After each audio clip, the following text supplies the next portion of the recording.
අපි පටන් ගමු. හරිද?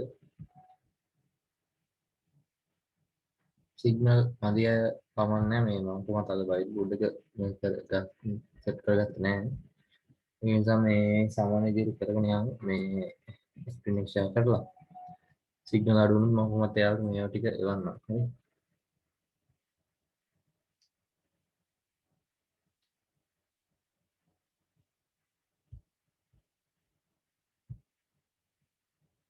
හරිද? ඊට පස්සේ එක මූඩ් රබර් ගැන කතා කරමු. ඒකට කලින් S ගුණුවේ P ගුණුවට අදාළව තව චූටි දෙයක් අම්ලත් එක්ක වායු ලබා දෙන ප්‍රභේද. ඒක කරාද මම ගිය සතියේ. හරිද? හරි අපි කමන්නේ තනු කම්ලත් එක්ක වායු ලබා දෙන ප්‍රභේද කතා කරාම තනු කම්ලත් එක්ක වායු ලබා දෙන ප්‍රභේද හතක් ගැන අපි කතා කරනවා. තනු කම්ලත් එක්ක වායු ලබා දෙන්නේ ප්‍රභේද හතයි. සමස්ත රසායනික විද්‍යාවෙම තනු කම්ලයක් එක්ක වායු ලබා දෙන ප්‍රභේද. ඒ කියන්නේ ඇනායන තියෙන්නේ හතයි. හරිද? තනු කම්ලත් එක්ක වායු ලබා දෙන ඇනායන තියෙන්නේ හතයි. කැට මේ ලෝහ ගත්තට පස්සේ ලෝහ කොහොමද තනු කම්ලත් එක්ක H2 ලබා දෙන බව අපි දන්නවා. හරිද? ලෝහ සාමාන්‍යයෙන් තනු කම්ලත් එක්ක වායු ලබා දෙනවා. පළවෙනි කාණ්ඩේ කට්ටිය දෙවෙනි කාණ්ඩේ කට්ටියට තනු කම්ල දැම්මට පස්සේ ඒවා ලබා දෙනවා. ඒක වෙනම දෙයක්. හරිද? මම කියන්නේ තනු කම්ලත් එක්ක වායු ලබා දෙන ප්‍රභේද කියලා ඇනායන තියෙන්නේ 7යි. සමස්ත රසායනික විද්‍යාව. හරිද? ඒ 14 වෙනි කාණ්ඩයෙන් කාබනේටයි බයිකාබනේටයි 15 වෙනි කාණ්ඩයෙන් නයිට්‍රයිටයි NO2- NO3- නෙවෙයි NO2-. හරි? 16 වෙනි කාණ්ඩයේදී සල්ෆයිඩ, තයෝසල්ෆේට, සල්ෆයිට, බයිසල්ෆයිට. ඒ කාණ්ඩ. හරිද? එච්චරයි. හරිද? එතකොට අනිත් කට්ටිය කවුරුත් වායු ලබා දෙන්නේ නැහැ. හරිද? බියාගන්න. තනුක අම්ල සමග වායු ලබා දෙන ප්‍රභේද.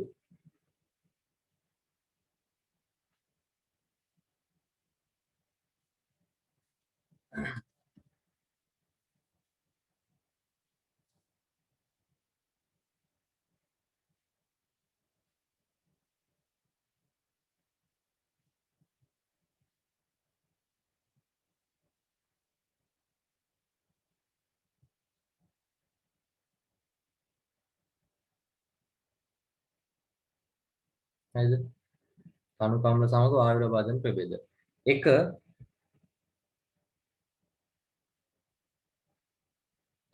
කාබනයට මම මේ ලියන ඒවා ලියා ගන්න. 14 වෙනි කාණ්ඩේ ගත්තට පස්සේ 14 වෙනි කාණ්ඩෙන් අපිට ගන්න පුළුවන් කාබනේටයයි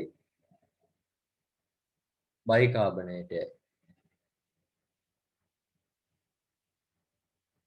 හරිද? මෙයාලගෙන් ලැබෙන වායුව තමයි තනු කම්ලයක් දැම්මට පස්සේ කාබන් ඩයොක්සයිඩ්. Carbon dioxide. 15 වෙනි කාණ්ඩේ ගත්තට පස්සේ ප්‍රභේදය තමයි NO2-. NO2-. මෙයාගෙන් ලැබෙන එක්කනා තමයි මේ වායු ටික ඕනේ නැහැ දැනට. හරිද? වායුව ලියා ගන්න ඕනේ නැහැ. 16 වෙනි කාණ්ඩේ ගත්තොත් සල්ෆයිඩ, බයිසල්ෆයිඩ, සල්ෆයිට, තයෝසල්ෆේට. මේ කාණ්ඩ ටික. කාණ්ඩ හතක් තියෙනවා.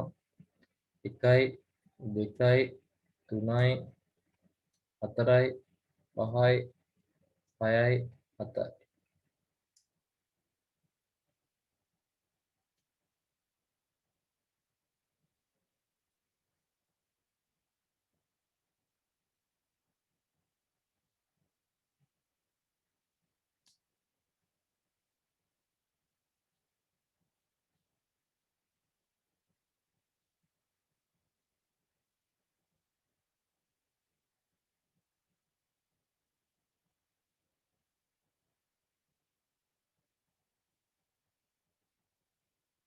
NO2-, NO3- නෙවෙයි NO2-.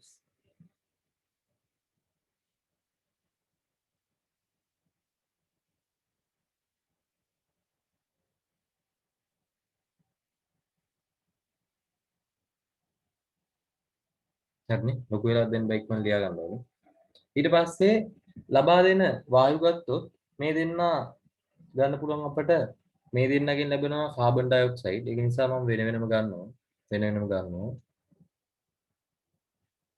කාබන් කාබනේටයයි බයිකාබනේටය ගත්තට පස්සේ එයාලගෙන් ලැබෙන වායුව තමයි එයාලගෙන් ලැබෙන වායුව තමයි කාබන් ඩයොක්සයිඩ්. හරිද? මෙයාලට අම්ලයක් දැම්මට පස්සේ කාබන් ඩයොක්සයිඩ් ලැබෙනවා. මෙයාලගෙන් ලැබෙන වායුව කාබන් ඩයොක්සයිඩ්. එතෙන්දී දෙන්නගෙම කාබන් ඩයොක්සයිඩ්. හරි. ඒතර කාබන් ඩයොක්සයිඩ් හඳුනා ගන්න පුළුවන් මොනවා කරලාද? කාබන් ඩයොක්සයිඩ් හඳුනා ගන්න පුළුවන් මෙයාගේ උපරිම ඔක්සිකරණාංකය තියෙන නිසා මෙයාලට ඔක්සිකරණය වෙන්නේ නැහැ ආයි. කාබන් වල තියෙන උපරිම ඔක්සිකරණාංකය ධන 4යි. තවත් ඔක්සිකරණය නොවේ. තවත් ඔක්සිකරණය නොවේ. තවත් ඔක්සිකරණය වෙන්නේ නැහැ. එතකොට මෙයාට අපි මේ මොකක් හරි කාබනේට බයිකාබනේටයක් දැම්මට පස්සේ මුකුත් වෙන්නේ නැහැ. ආයි අවර්ණ කාබන් ඩයොක්සයිඩ් කිරිපාට කරනවා. අවර්ණ කාබන් ඩයොක්සයිඩ් මේ කියන්නේ අවර්ණ මොකක්ද අපි හුණු දිලා දැම්මත් ඒක කිරිපාට කරනවා. මේ ඒකෙන් හඳුනා ගන්න පුළුවන්. හරිද? ඊට පස්සේ අනිත් එක්කනා ගොඩක් වෙලාවට බයිකාබනේටයට මේ කාබන් ඩයොක්සයිඩ් වලට ආම්ලික KMnO4 ආම්ලික ඩයික්‍රෝමේට දැම්මට පස්සේ වර්ණය වෙනස් වෙන්නේ නැහැ. හරිද? මේක ලියාගමු මෙහෙම. මේ වගුවක් වගේ දාලා ඕනෙත් නැහැ. මේ කාබන් ඩයොක්සයිඩ් මෙහෙම දාලා ආයෙත් ලැබෙන වායුව කාබන් ඩයොක්සයිඩ්. මේක අවර්ණ අගන්ධ වායුවක්. අවර්ණ අගන්ධ වායුව. තවත් ඔක්සිකරණය නොවේ. ධන 4 කියලා දාලා තවත් ඔක්සිකරණය නොවේ. එම නිසා ආම්ලික KMnO4 ඩයික්‍රෝමේට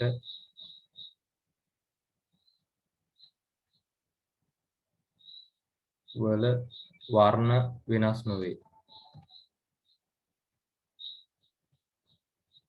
වර්ණ වෙනස් නොවේ.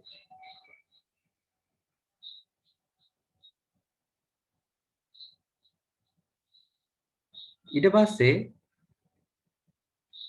NO2 මයිනස් වලින් ලැබෙන වායුව තමයි NO2. NO2 මයිනස් වලින් ලැබෙන වායුව තමයි NO2. මෙයා තමයි එකම තනුකම්ල සමග එකම වර්ණවත් වායුව. මෙයා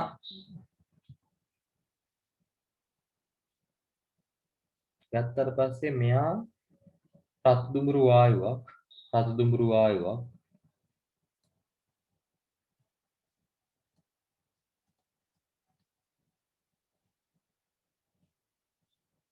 ගන්ධයක් සහිතයි. ගන්ධයක් ඇත. මෙයාට ඔක්සිකරණය වෙන්න පුළුවන්. හරිද? මෙයාට ඔක්සිකරණය වෙන්න පුළුවන්. මෙයා ඉන්නේ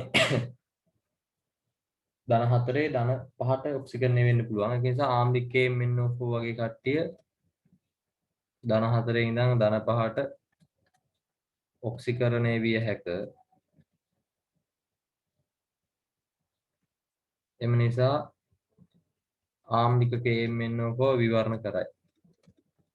ආම්ලික KMnO4 දම් පාට එක්කන අවර්ණ වෙනවා. ආයි ආම්ලික ඩයික්‍රෝමේට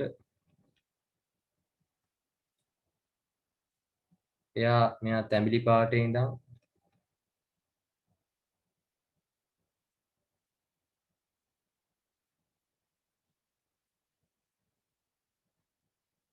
කොළ පාට වගේ පත් වෙනවා.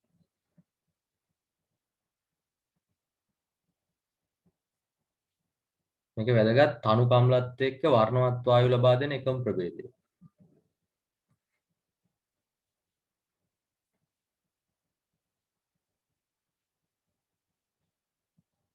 මෙයා හරි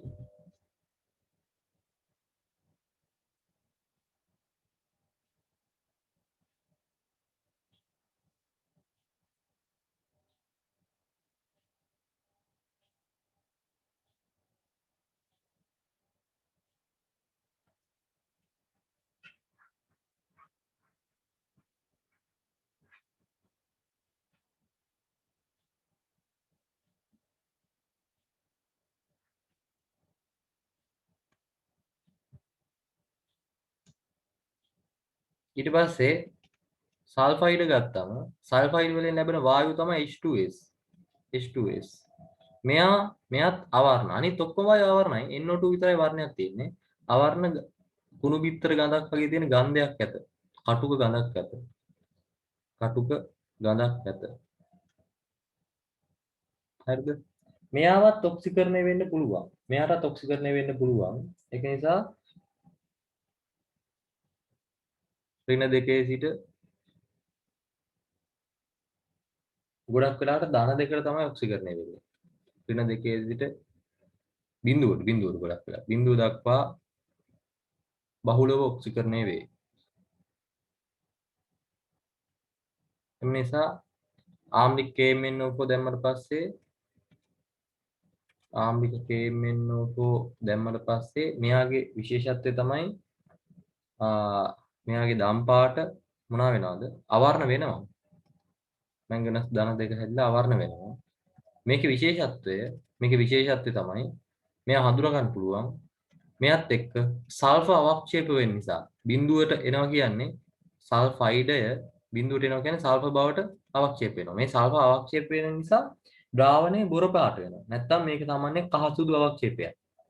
මේක කහසුදු අවක්ෂේපයක්. එතකොට වර්ණ විපර්යාසයත් එක්ක ද්‍රාවණය බොර පාට වෙනවා නම් හරිද? ද්‍රාවණය අපැහැදිලි වෙනවා නම් එතන අනිවාර්යෙන් තිබිලා තියෙන H2S. H2S සල්ෆර් ඩයොක්සයිඩ් වෙන් කරලා හඳුනා ගන්න ක්‍රමයක් තමයි දෙන්නගෙන්ම මේ KMnO4 වර්ණය දම් පාට අවර්ණ කරනවා. නමුත් මෙතන කහසුදු අවක්ෂේපයක් ලැබෙන නිසා මෙයාගේදී ද්‍රාවණය අපැහැදිලි වෙනවා. හරිද? ওই විදිහටම මෙයත් ගන්න පුළුවන්. ඩයික්‍රෝමේට් දැම්මත් එහෙම තමයි. හරිද? පස්වෙනිය ආයි ගන්න පුළුවන් අපිට බයිසල්ෆයිඩ්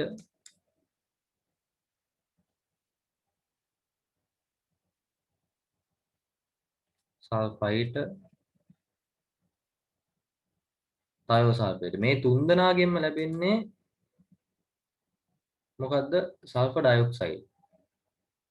හරිද?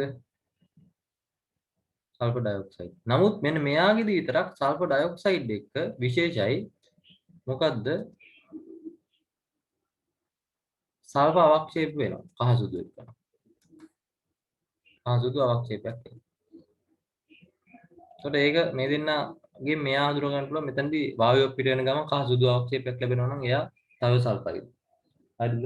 එයා හඳුනා ගන්න පුළුවන්. ඒතකොට මේ සල්ෆර් ඩයොක්සයිඩ් වල හඳුනා ගන්න කරන්න පුළුවන් ක්‍රම තමයි මේකත් අවර්ණ කටුක ගඳක් සහිත වායුවක්. කටුක ගඳක් ඇත. අවර්ණ කටුක ගඳක් තියෙනවා. එතකොට මෙයාගේ විශේෂත්වය වෙන්නේ මෙයාට අණුව ගත්තට පස්සේ අපිට මෙයාකින් ගන්න පුළුවන් මෙයාව හඳුනා ගන්න පුළුවන් මේ ඉස්සලා කරපු පරීක්ෂණ කරන්න පුළුවන්. ඔක්සිකරණය කරන්න පුළුවන්. ඒ කියන්නේ ආම්ලික KMnO4 තියෙන තැනට ඩයික්‍රෝමේට් දාන්න පුළුවන්. ක්‍රෝමේට් දාන්න පුළුවන්. ඒවා මෙන් ධන දෙක බවට පත් වෙනවා. එතකොට මොකක්ද මේකෙන්නේ දම් පාට අවර්ණ වෙනවා. ඒවා වෙනවා. වර්ණ විපර්යාස වෙනවා. එතකොට මේකේ වර්ණ වෙනස මොකද්ද? මේ දෙන්නගේ වෙනස මෙයාගේ කහසුදු අවක්ෂය. ද්‍රාවණය අපැහැදිලි. වෙනවා මේක නිසා. ඒ කියන්නේ H2S වලදී අපැහැදිලි. මේක ද්‍රාවණය පැහැදිලි.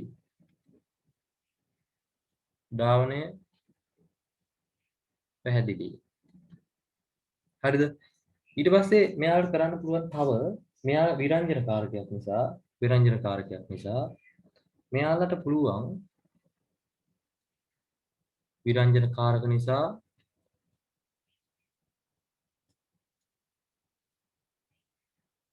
හරිද?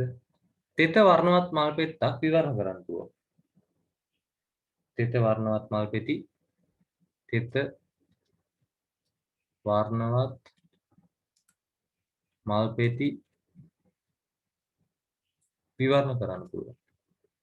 විවරණ කරන්න පුළුවන්.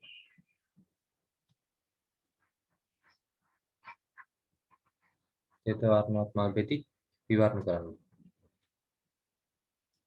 ඒ වගේම මේකේ තව විශේෂ දෙයක් තියෙනවා. මට ඉස්සෙල්ලා අතනදි කියන්න බැරුණා. මේ H2S වලදී මේ සල්ෆයිඩය හඳුනා ගන්න H2S හඳුනා ගන්න තව විදිහක් තමයි මෙන්න මෙයාලට ඒකත් පොඩ්ඩක් දාගත්තා නම් ගොඩක් හොඳයි. H2S කියන තැනින් මේවට දාන්න පුළුවන් එක එක කැටායන. කැටායන කියන්නේ ප්‍රධාන වශයෙන් දාන කැටායන කීපයක් තියෙන්නේ. ඒවා තමයි මම මෙතනින් දාන්නම්. කොපර් ධන දෙක. හරිද? Ag ධන ඊට පස්සේ CD ධන දෙක. ඕවා දැම්මට පස්සේ කොපර් ධන දෙක දැම්මොත් කොපර් සල්ෆයිඩ් ලැබෙන්න පුළුවන්. Ag ධන දැම්මොත් Ag2S ලැබෙන්න පුළුවන්. මේක දැම්මොත් CDS ලැබෙන්න පුළුවන්. එතකොට තනුක මාධ්‍යයේදී ඒවා දැම්මම මෙතනදී කොපර් CUS Hg2S CDS දැම්මම පස්සේ මෙතනදී මේක කළු පාටයි. මේකත් කළු පාටයි. CDS දැම්මට පස්සේ කහ පාටයි. ඔය පාට ටික මතක තියාගන්න. නමුත් මේකට දැම්මට පස්සේ එයාගෙන් මුකුත් ලැබෙන්නේ නැහැ. කොපර් ධන දෙක දැම්මත් Ag ධන දැම්මත් CD ධන දෙක දැම්මත් මුකුත් වෙන්නේ නැහැ. නිසා ඒකෙමුත් හඳුනා ගන්න පුළුවන්. විරංජනකාරක ගුණයෙන් හඳුනා ගන්න පුළුවන්.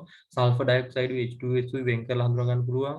මේ කොපර් ඒවා දාලා හඳුනා ගන්න පුළුවන්. විරංජනකාරකයක් නිසා මෙයාට වර්ණවත් ඒවා විවරණ කරන්න පුළුවන්. ඒ වගේම ආම්ලික කේමෙන් උත්පෝ දැම්මට පස්සේ දෙන්නගෙම විවරණ වුණාට පස්සේ මෙතනදී පැහැදිලි ද්‍රාවණයක් අතනදී අපැහැදිලි ද්‍රාවණයක්. ඒකෙන් හඳුනා ගන්නත් පුළුවන් සල්ෆර් ඩයොක්සයිඩ් H2SO වෙන් කරලා. හරිද? වෙන් කරලා. මේ වගේ අවක්ෂේප නැහැ. මේක දැම්මත් අවක්ෂේප නැත.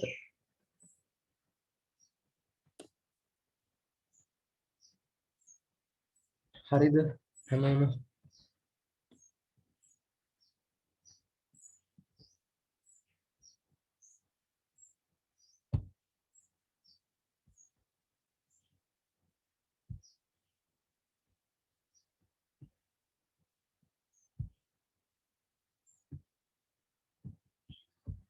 ඉවරයි නම් කියන්න.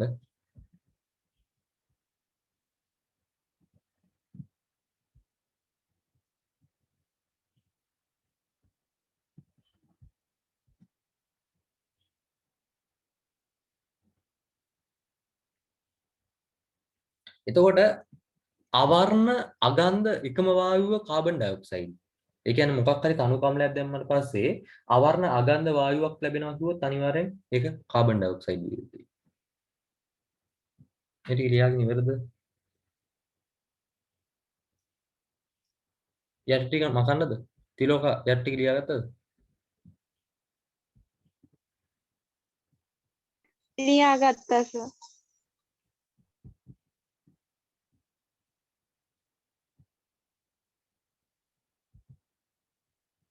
ඉමාකා ඔය හරි ඉතින්. ලියාගත්තා. මේ උඩේවත් ලියාගෙන ඉවරද ඔක්කොමලා? ලියාගෙන බැරි වුණ කවුරු හරි ඉන්නවද? අශාන් ලියාගත්තද?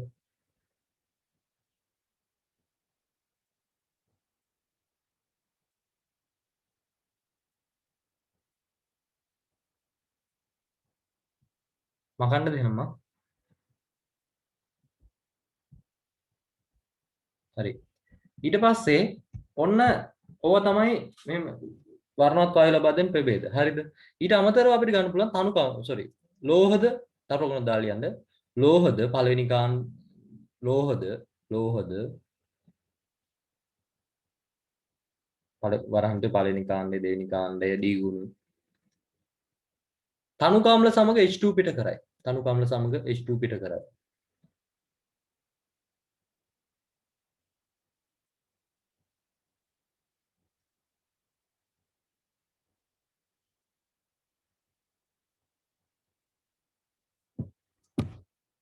ඊට පස්සේ ලියා ගන්න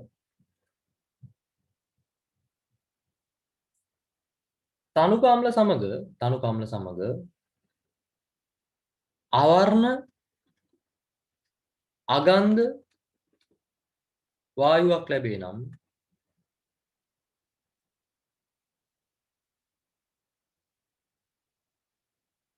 එය කාබන් ඩයොක්සයිඩ් විය යුතු අතර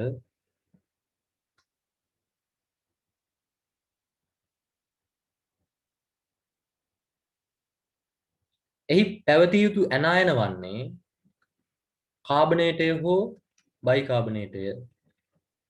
හඳුනා ගන්නකොට ඔවා දැනගන්න පුළුවන්. කාබනේටය හෝ බයිකාබනේටය වේ.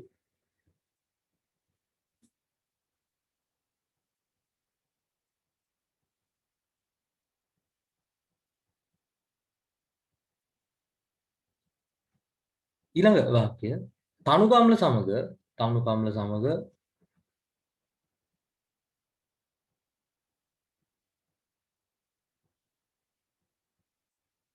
වර්ණවත් වායුවක් ලැබේ නම්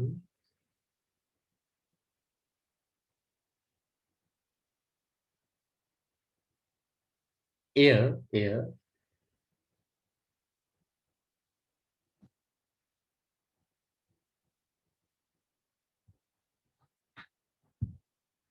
NO2 විය යුතුය. NO2 විය යුතුය.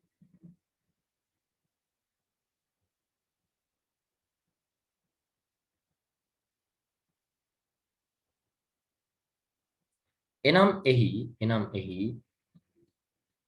NO2- තිබිය යුතුය. එනම් එහි NO2- තිබිය යුතුය. එනම් එහි NO2- තිබිය යුතුය.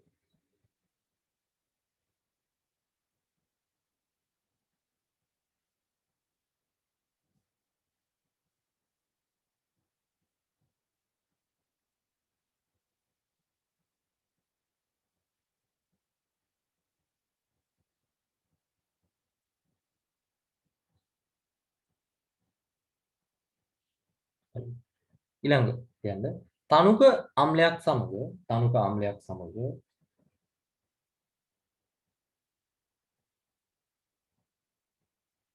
අවර්ණ කටුක ගඳක් සහිත වායුවක් පිට වේ නම්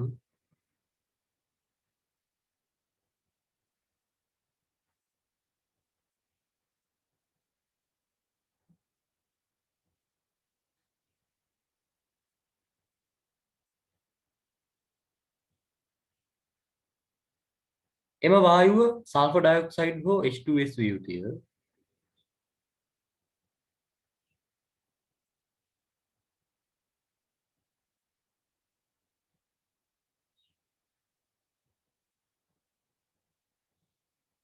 සල්ෆර් ඩයොක්සයිඩ් හා H2S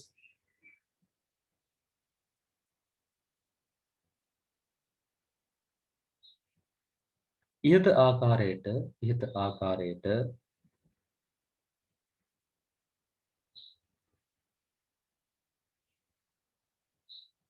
විරංජන කාරක ගුණයෙන් හෝ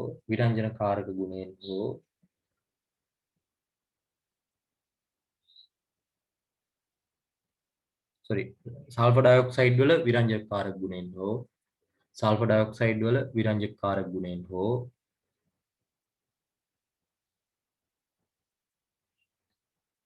H2S වලදී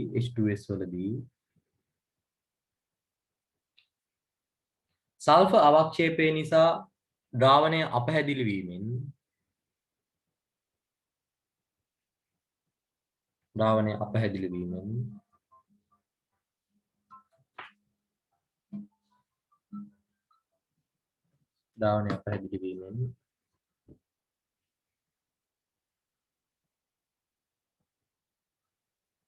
එකිනෙක වෙන් කර ගත හැකිය.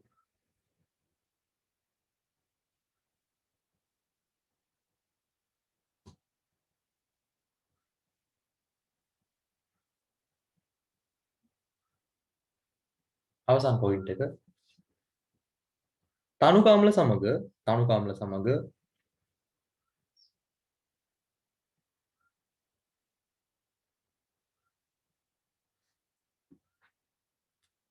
අවර්ණ කටුක ගඳක් සහිත වායුවක් ලැබෙන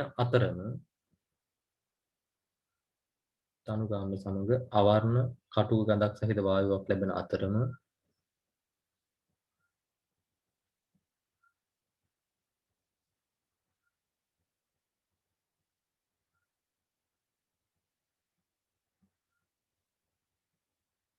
ද්‍රාවණයද බොර පැහැති වේ නම් නැත්නම් ද්‍රාවණයද අපැහැදිලි වේ නම්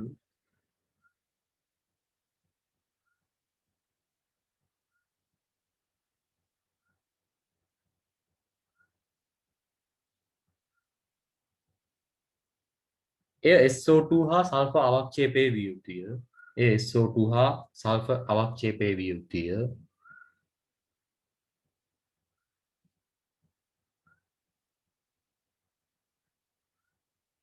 එනම් මේකේ තියෙන්න ඕනේ මොකද්ද? එනම් එහි SO තයෝසල්ෆේට පැවතිය යුතුය. එනම් එහි තයෝසල්ෆේට පැවතිය යුතුය.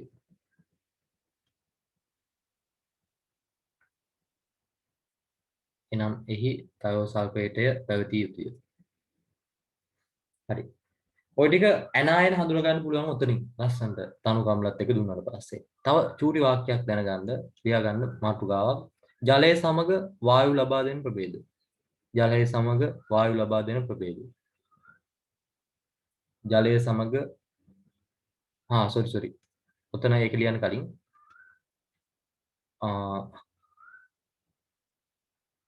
මෙහෙම ලියන්න රතු පෑනෙන්. ඉහත කාණ්ඩ 7ට අමතරව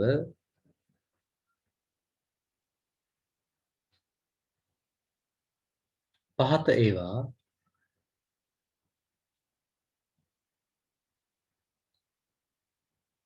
සාන්ද්‍ර අම්ල සමග තනුක නෙමෙයි සාන්ද්‍ර අම්ල සමග ගොඩක් වැදගත් සාන්ද්‍ර අම්ල සමග තද පාට වායු ලබා දෙයි. තද පාට වායු ලබා දෙයි.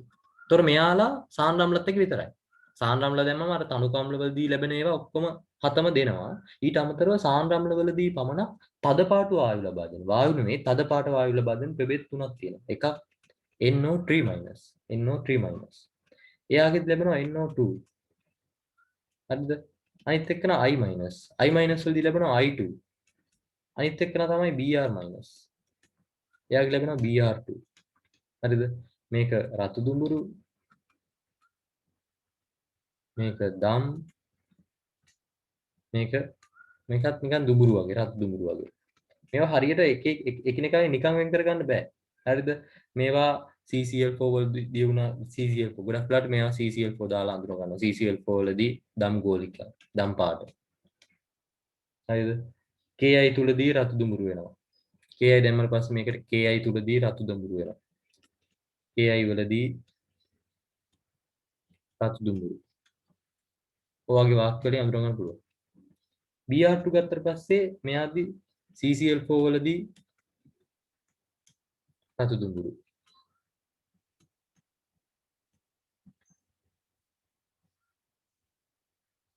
හරිද? ජලය යෙදුවම ඉතින් මේ ජලය යෙදුවට පස්සේ ඔක ඒක වාරණය මුකුත් වෙනස් වෙන්නේ නැහැ. කොහොම තියෙනවා. කොහොම දැනගන්න පුළුවන් මෙයාලා. මෙයාලා සාන්ද්‍ර අම්ලත් එක්ක විතරයි. හරි? අර ඉස්සලා කියපු ප්‍රභේද තනුක අම්ලත් එක්ක දෙනවා සාන්ද්‍ර අම්ලත් එක්ක දෙනවා. මෙයාලා සාන්ද්‍ර අම්ලත් එක්ක විතරයි. කාණ්ඩ 10ක් මතක තියාගන්න ඔයාලා. මේ තුන් දෙනා සාන්ද්‍ර අම්ලත් එක්ක විතරයි. අනිත් 7 සාන්ද්‍ර අම්ලයි තනුක අම්ලයි දෙකත් එක්ක. තනුක අම්ලත් එක්ක වාරණාත් වායු ලබා දෙන එකම ප්‍රභේදය NO2-. සාන්ද්‍ර අම්ලත් එක්ක තද පාට වායු ලබා දෙන ප්‍රභේද මේ වගේ තුනක් තියෙනවා. හරි ඊළඟ වාක්‍ය ලියා ගන්න.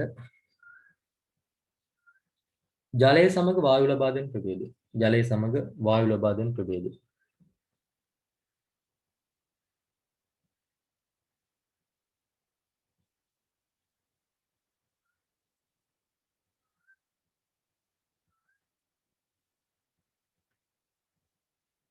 මේව මතක තියාගන්න. හයිඩ්‍රයිඩ්, එනයිඩ්, කාබයිඩ්, නයිට්‍රයිඩ් P3-. මෙයාගෙන් ලැබෙනවා හැබැයි මෙතන ඉඩ පොඩ්ඩක් තියාගන්න මේ ප්‍රතික්‍රියාවක් ලියාගන්න. මෙතනදී ලැබෙන වායුව තමයි H2 gas. එතන යටින් ඉඩක් තියාගන්න මේ ප්‍රතික්‍රියාවක් ලියාගන්න. මෙතනදී ලැබෙන වායුව තමයි ඇමෝනියා මෙයාගෙන්. මෙයාගෙන් C2H H2 කියන ගෑස් ටික. මෙයාගෙත් ඇමෝනියා. ජලය දාපු ගමන් මෙයාලා ජලය දැම්ම මැටි. ජලය දාපු ගමන් මෙයාලා වායු ලබා දෙනවා. මේ වායු. මේක pH ටික. හරිද? මෙයාට අදාළ ප්‍රතික්‍රියාව ලිව්වොත් අපි උදාහරණයක් විදිහට සෝඩියම් හයිඩ්‍රයිඩ් ගත්තොත් එයාට ජලය දැම්මොත් එතනදී ලැබෙනවා සෝඩියම් හයිඩ්‍රොක්සයිඩ් එක්ක මෙයා ධන ඍණ මාරු වෙනවා. මෙයාගේ H මෙයාගේ OH- යනවා. මෙයාලා සෝඩියම් හයිඩ්‍රොක්සයිඩ් අනිත් එක්කන එකතු වෙලා H2 පිට කරනවා. H2 gas. හරිද? ඊට පස්සේ සෝඩියම් NaNH2 ගත්තට පස්සේ මෙයාගෙත් එච්චරමයි අරකමයි දන්ටින මාළු වෙලා සෝඩියම් හයිඩ්‍රොක්සයිඩ් හදලා ඊට පස්සේ ඇමෝනියා පිට කරනවා. සෝඩියම් හයිඩ්‍රොක්සයිඩ් පිට කරලා ඇමෝනියා පිට කරනවා. ඊට පස්සේ මෙතන ගත්තොත් අපි කැල්සියම් කාබයිඩ් ජලයත් එක්ක කැල්සියම් හයිඩ්‍රොක්සයිඩ් හදලා C2H2 පිට කරලා දානවා. C2H2 පිට කරලා දානවා. මෙතන දෙකක් දානවා. මෙතන ගත්තොත් මැග්නීසියම් නයිට්‍රයිඩ් ජලයත් එක්ක ඒත් Mg හයිඩ්‍රොක්සයිඩ් හදලා ඇමෝනියා පිට කරනවා. මෙතන Mg 3ක් තියෙන නිසා මෙතන 3ක් දානවා. මෙතන ඒක බැලන්ස් කරනකොට මෙතන 2ක් එනවා. මෙතන දාන්න වෙනවා. නිග්ගාන දොර කීයක්ද? 3 3 9යි 3 2 6යි 6ක්. හරිද? ඊට පස්සේ pH3 මේකට අදාළව ලිව්වත් සෝඩියම් ඇසිඩියම Na3P H2O දැම්මට පස්සේ NaOH ධන pH3.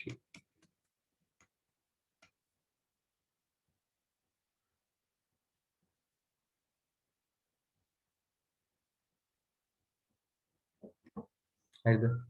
මේකේ ස්ක්‍රීන්ෂොට් එකක් ගහගන්නකෝ. ප්‍රතික්‍රියා දැන් ලියන්න වෙලා නැහැ.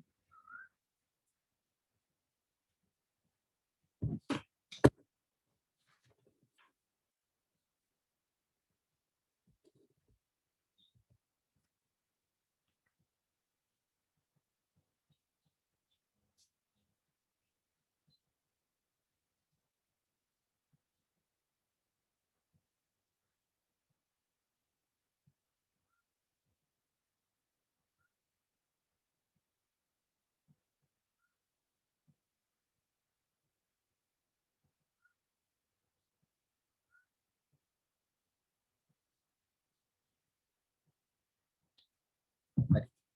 ඊට පස්සේ ලියන්න මීට අමතරව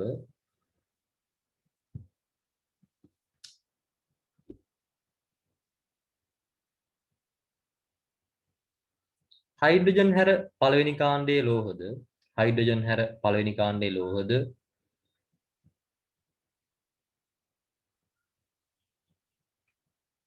දෙවෙනි කාණ්ඩයේ කැල්සියම් සිට පහළට ඇති ලෝහද පහළට ඇති ඒවාද පළවෙනි කාණ්ඩයේ හයිඩ්‍රජන් හැර ලෝහද දෙවෙනි කාණ්ඩයේ කැල්සියම් සිට පහළට ඇති මූල ද්‍රව්‍යද 3D ගුණුවේ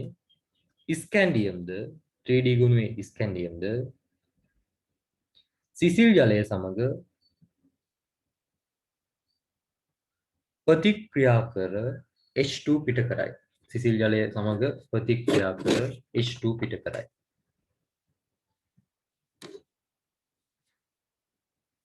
සිසිල් ජලය සමග ප්‍රතික්‍රියා කර H2 පිට කරයි. හරිද? එතකොට අපි කතා කරේ අද sp ගුණ වලින් මොකක් ගැනද? ජලයත් එක්ක ප්‍රතික්‍රියා ගැන ජලයත් එක්ක ඔක්කොම ප්‍රතික්‍රියා නෙමෙයි. රූට්ටක් ඇනායන වායු ලබා දෙන ප්‍රභේද කීපයක් අපි කතා කරා. ඊට පස්සේ තනු කම්ලත් එක්ක වායු ලබා දෙන ප්‍රභේද කතා කරා. ඕවා කෙලින්ම MCQ වලදී අනිත් ඒවා වලදී ගොඩාක් වැදගත් වෙන පොයින්ට් ටික. හරිද? ඕවා අනිවාර්යයෙන් මතක තියාගන්න. හරිද? ඊට පස්සේ මම D ගුණුවේ එක්කෙනෙක් කතා කරනවා. D ගුණුවේ එක්කෙනෙක් අපි කතා කරමු අද. ගිය සතියේ අපි කතා කරා නික. අපි අද ෆෙරස් සාකච්ඡා කරමු. හරිද? ෆෙරස් ඊට පස්සේ ඒක සාකච්ඡා කරලා ඒකට අදාළ ප්‍රශ්නයක් කරන්න මම ප්‍රශ්න ටිකකුත් දෙන්නම්. හරි? කියන්න මේක කට් කරලාම ඊළඟ මීටින් එක පටන් ගමු. හරි? ඉක්මනට ලොග් වෙන්න. හරිද? වෙලාම දින සාකච්ඡා ආරම්භ කරන්න. ඉක්මන ලොග් වෙන්න ඕනේ.